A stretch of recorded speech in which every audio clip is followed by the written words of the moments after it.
All right. Anybody want to give a try? What's the difference between pleasure and happiness? Hi, I can try. My name is Takira.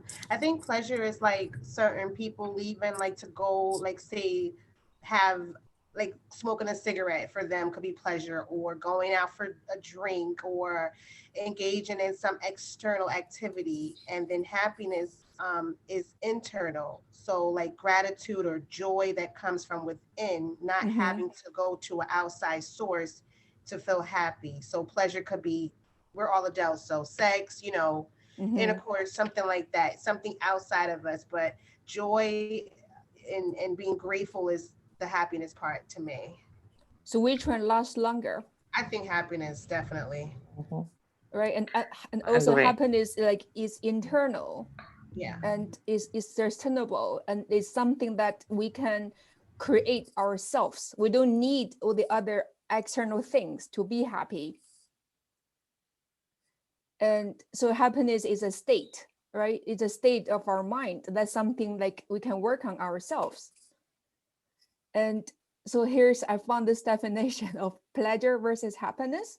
So take care, get it uh, you hit the key point, right? So one is external, happiness internal, and unsustainable versus sustainable. And pleasure, you feel good just momentarily, right? You have a drink, when you have a cool water, and just you something smells good, you have good food, but that's momentarily. And happiness is lasting and it's liberating. And, and the most important is, and those pleasures coming from like outside, like power, money, other things. But happiness is an internal state.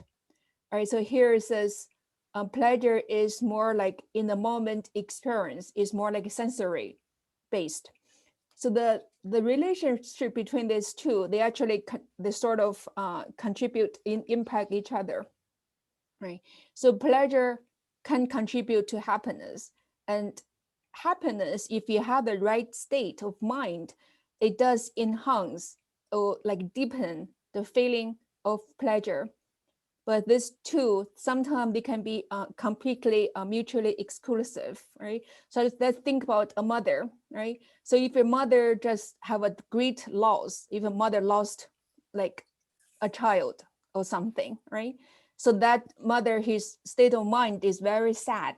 So even though she might sit on the beautiful beach, you give her the best food, right? Give her like a massage with rose water. She might have the sensory feeling, but can she be happy, right?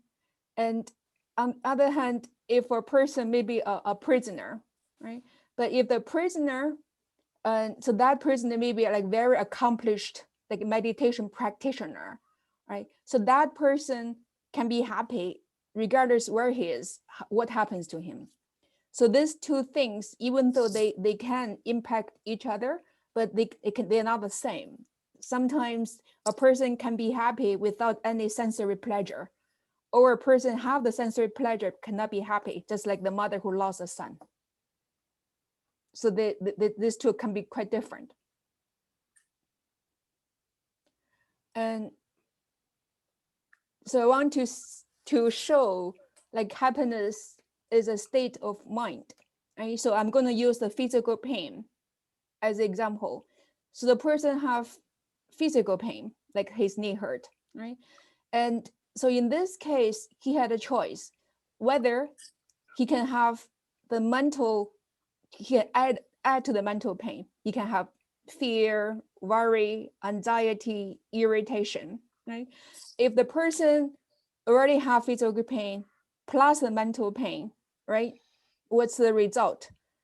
And so he going to have both mental and even worse, physical suffering, because all those negative emotion actually gonna make your physical pain worse. And then you also have the mental pain, right? And versus another person, even though he may have the same like physical suffering, but he then add all the other things, no mental suffering, right? And then what's the result? And he may only have physical pain, And sometimes a person with physical discomfort, he may still be happy. And his mindset, right, because he didn't have all the additional negative things. So that attitude, he get more relaxed attitude, no resistance or less resistance. His body is more relaxed. So which one going to have even more physical pain? And so happiness is like a state of mind. So you can be happy, right? So regardless, like what happened. So at least being mentally negative, then add anything. Right? And so I'm going to use this quote by the behavioral scientist Steve Maraboli, right? So happiness is a state of mind, a choice, a way of living. It is not something to be achieved. It is something to be experienced. So we want to have something to be experienced. And so the bulk of this my PPT, right? So I'm going to share. There's a popular online course, I think taught by Laurie Santos at Yale, The Science of Well-Being. So they say that's the most popular course, online course run by Yale. It's available on Coursera, and I think a bunch of YouTube thing, right? And so there's some like findings done by their research, and so that class. So after a lot of years of research, and they found what influence happiness, and to based on their finding, so happiness is 50% is actually genetic, right? Some people just born with a higher baseline of happiness, right? And 10% it depends on your personal circumstances. So it's like, like in a living Fort Myers, right? Versus I'm here in Boston. Of course, it's easier to be happy there because the climate is better. And where you live, your family ties, so those contribute to 10%. But still, they're like 40% is up to us. It's our thoughts and our action. So we contribute to the other 40%. So 40% is still a big number. So even though we don't have any control of this 60%, right? Your genetic and your life circumstances, but you still have something we can do to make us happier. And then they go through like the things. So there's like in our mind, most people's mind, there are things like we think can make us happier, right? More money, true love, a good job, a bigger house, more stuff, right? So can those things make us happier? So they did a lot of research. And the first one they did, does money make us happier, right? And so in 2010, and they did a study on 450,000 Americans. And so their finding or conclusion is so money actually buy some happiness, but only up to a point. So when a person at that time, 2010 and 11 years ago, right? So even the person can make $75,000. And then after that is like diminishing return. The more money doesn't really buy you that much happiness. And so when our basic life comfort is taken care of, right? And so at that point, actually money or more material things doesn't really buy that much, because as you get more, we want more. Like that's most human nature. We just become greedier and greedier. You don't really satisfy with what we have, right? And so one study, they say, like you compare stuff to stuff, right? So a decade ago in the 50s and the 60s, we had a lot more stuff than people back then. But our happiness index has not increased and sometimes even decreased. And mental problems, emotional problems, like we have more problems, like related to mental health nowadays. So Professor Santos, she says, money doesn't increase happiness in the way that we think. Our minds are lying to us about how much of an impact extra cash we have on our happiness.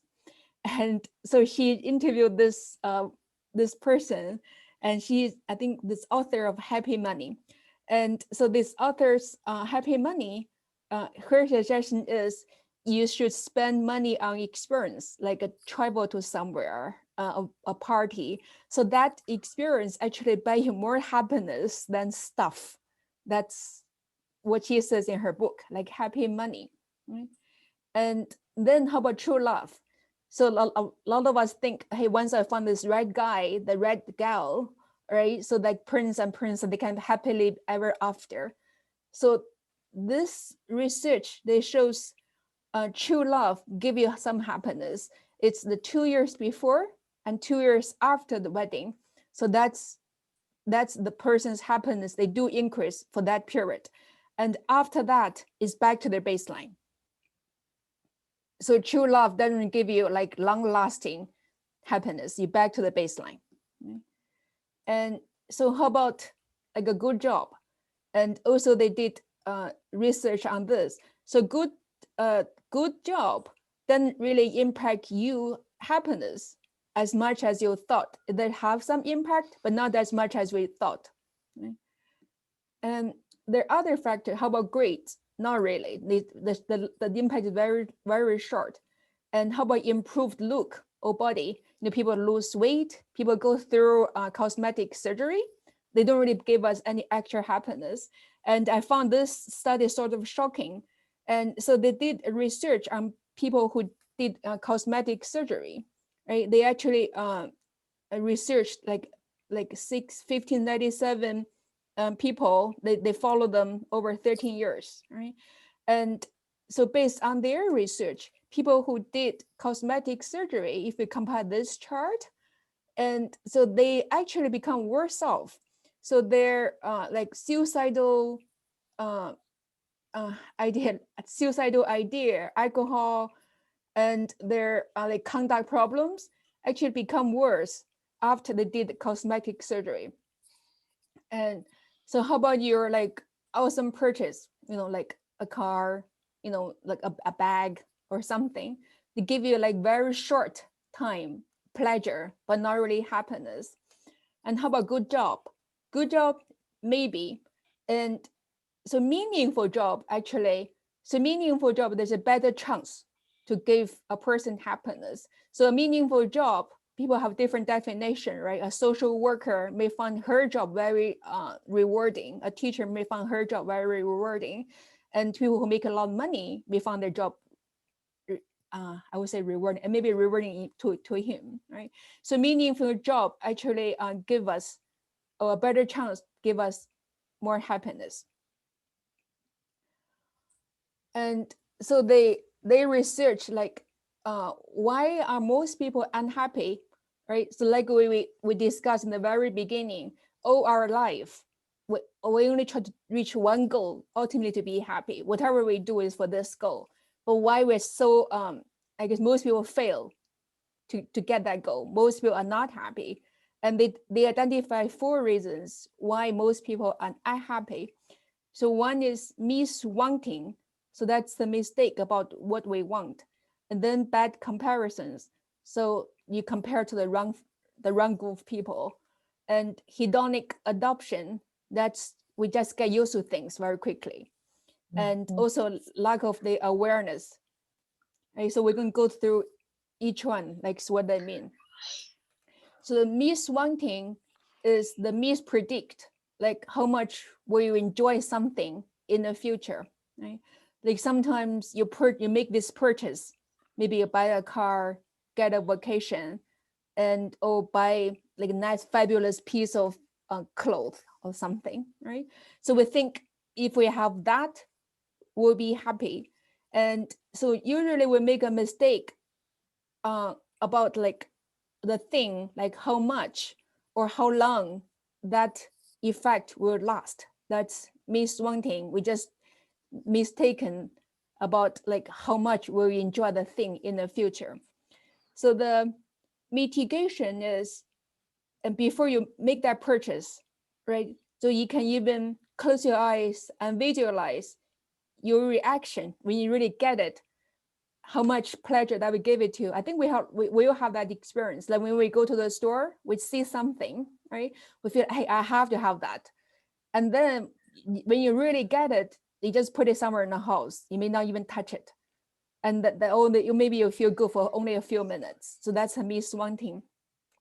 And so you imagine your reaction. Maybe you can imagine like multiple times to see if you do really, really want that. And or what else can you get to give you the same sense of pleasure, right? And that's the definition for miss wanting is, so whether people overestimate how good or bad they will feel, overestimate how quickly those feelings will arise, or underestimate how quickly they will dissipate. The important point is that they overestimate how powerful the event will impact their emotional lives. So that I think we all make this mistake, like a miss wanting.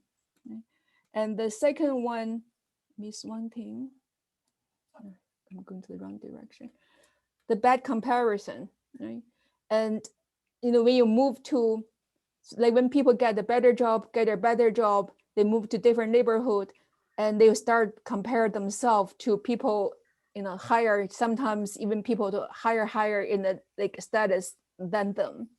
And also nowadays, we like bump into social media all the time. You see this person post they travel somewhere, this person post the garden, how their garden look like. So when we see those posts, we sort of like automatically compare like our little life to what they post on their social media.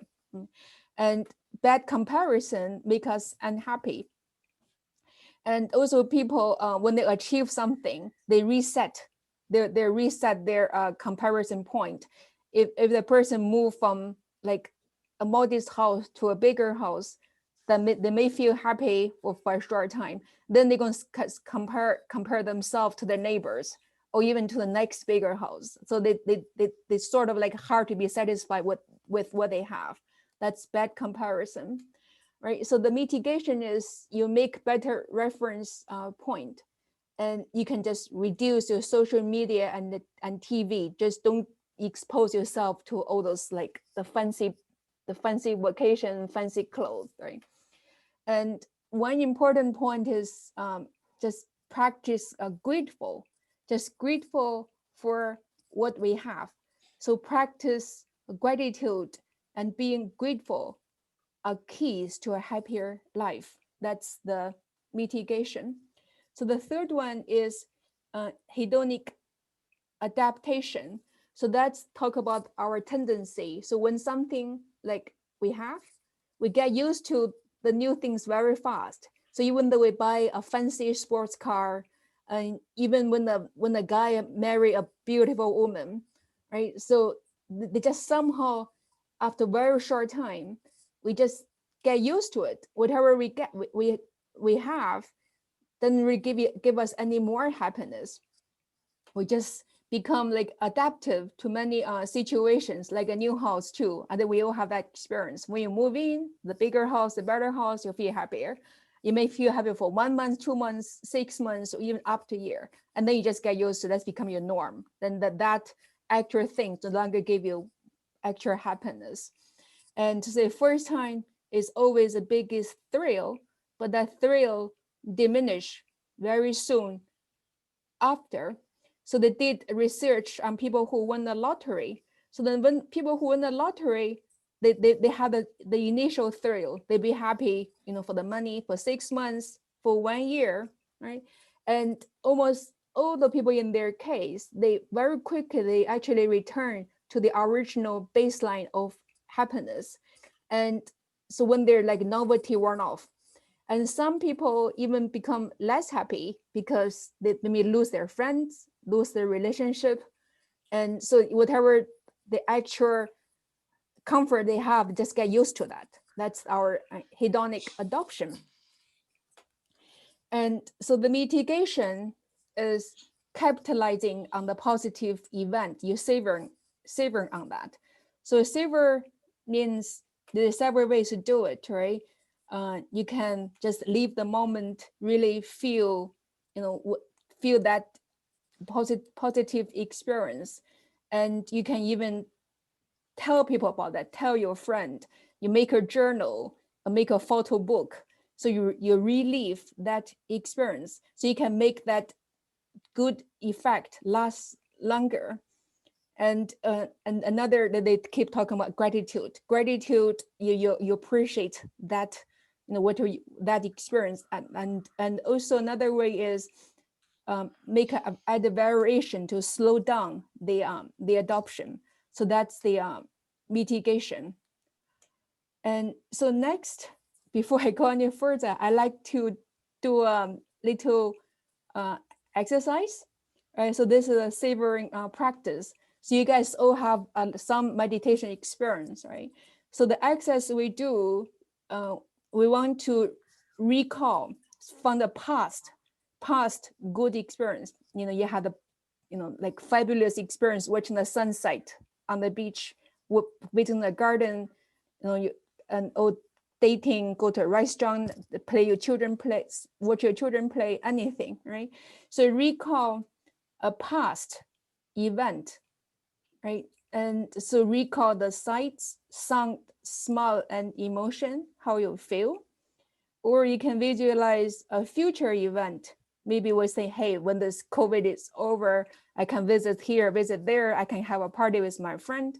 So you can visualize a future event and try to feel that event, not either a past, a future, or something happening now. Maybe you have a piece of art on the wall, that give you pleasure, right? So connect with a present moment. And so we're gonna do a few minutes meditation. Just we want to practice this savoring. So savoring the past, savoring the present, and savor the future. All right, you guys ready?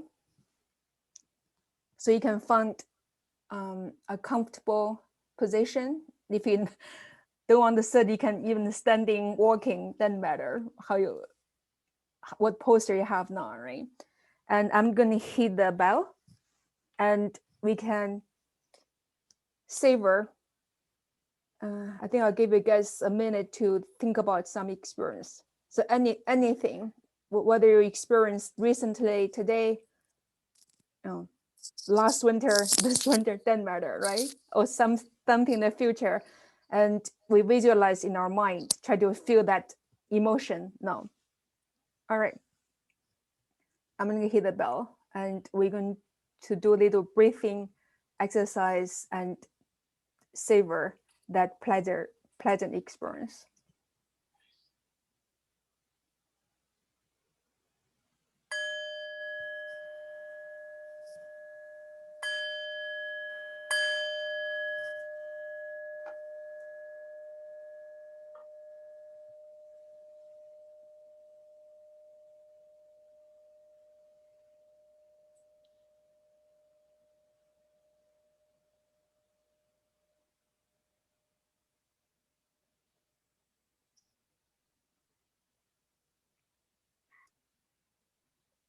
Breathe in.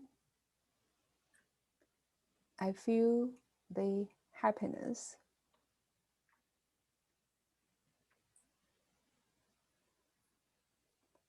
Breathe out. I feel the joy.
That's our like little exercise. Yeah, so that's something we can do, just relieve the happy experience. That's savoring. And so another reason why people are not happy, because this hedonic adaptation of blandness. So we don't know, we not have the new things won't give us pleasure anymore because we get used to it. So we're not aware. And since we're not aware, we can't really try to fix it, right? So people get things, they always want more things. They get a raise, they still want a bigger salary. They get a promotion, they still want a higher position, right? So they always like chase up something in the front. They're not satisfied with what we already have. And the mitigation for this blandness is general gratitude. So that can prevent us to get used to this hedonic adaptation. So that's a fourth one. And the last part of that like a lecture, right, or study is what makes us happier. That's the sense of well-being by Yale University. So what makes us happier? And they list these things.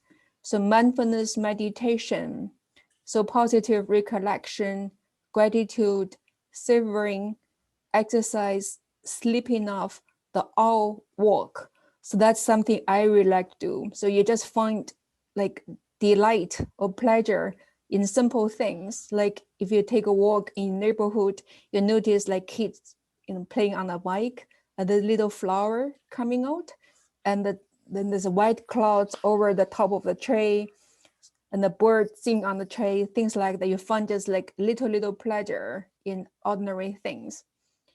The laughter, social connection, so kindness, compassion, and self-compassion is very important.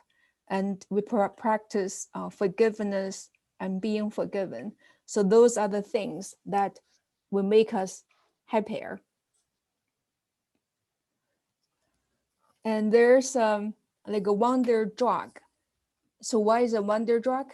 So that drug will make you feel good, enhance self-esteem, induces calm, improves thinking, and make you more attractive. There's no negative effect. It's legal, it's free, as you call it, wonder drug. That's something we can do ourselves every day. So those are the things they list as like a wonder drug. So exercise, so half an hour, 4 times a week. Mindfulness, so 15 minutes once a day. Sleep 8 hours. And this one I find it hard, like 12 Not hugs these a day. days. I know, Not these 12 hugs a days. day. Where do you find 12 hugs a day? Yeah. I think that's why maybe we can do more like mindfulness meditation, right? So do this 15 minutes. I just found it's easy to do like in the morning. Maybe just get up, 15 minutes earlier than your usual time, then just do the meditation, then you start your day, right? Or even before sleep. So healthy body, healthy mind equals healthy life.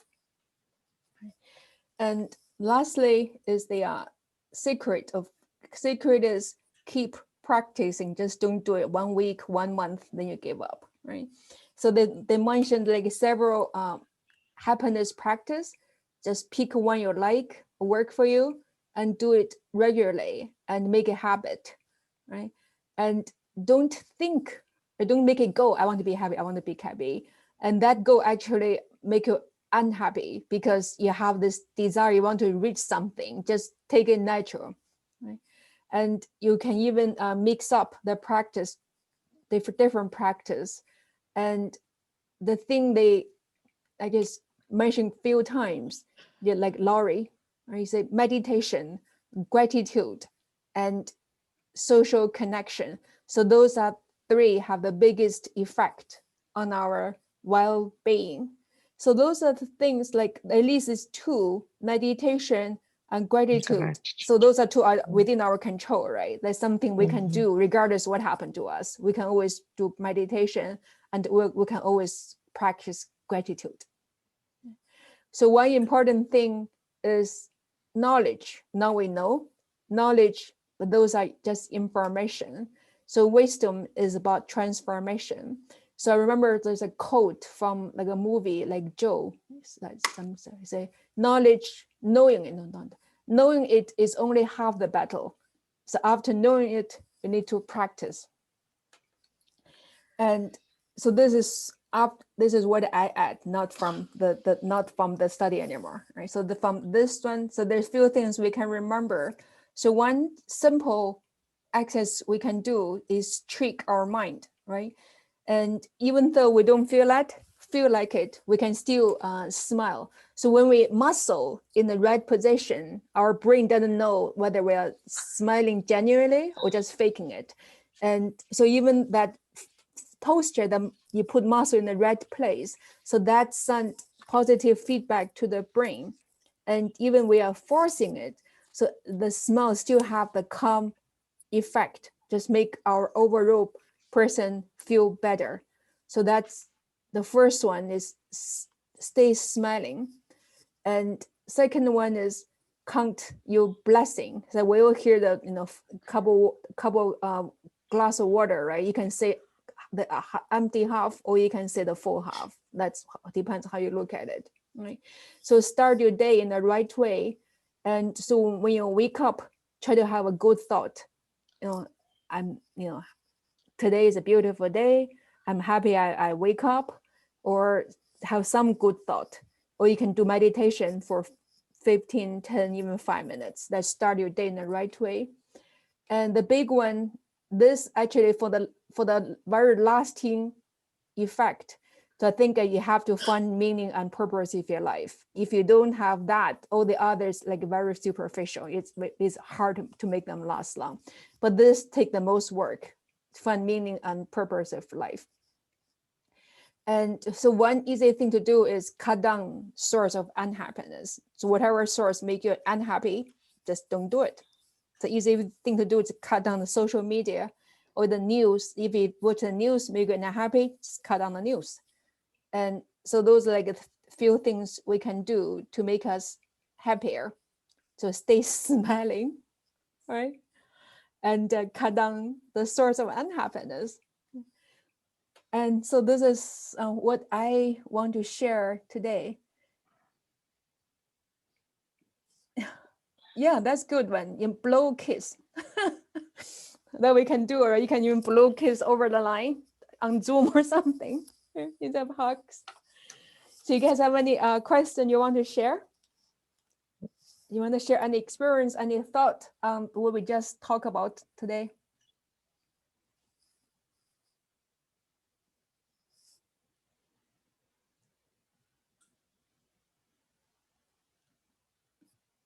Yeah, hi, it's Takira. This Hi. was very helpful and informative. So I just wanted to say thank you.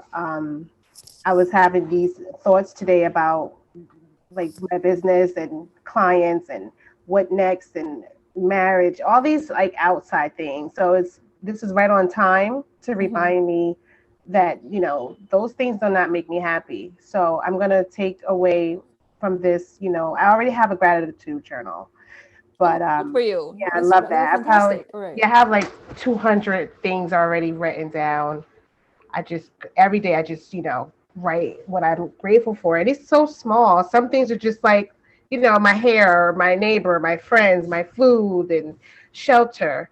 But I'm going to definitely try to start smiling more. And touching we can't really do, but blowing more kisses.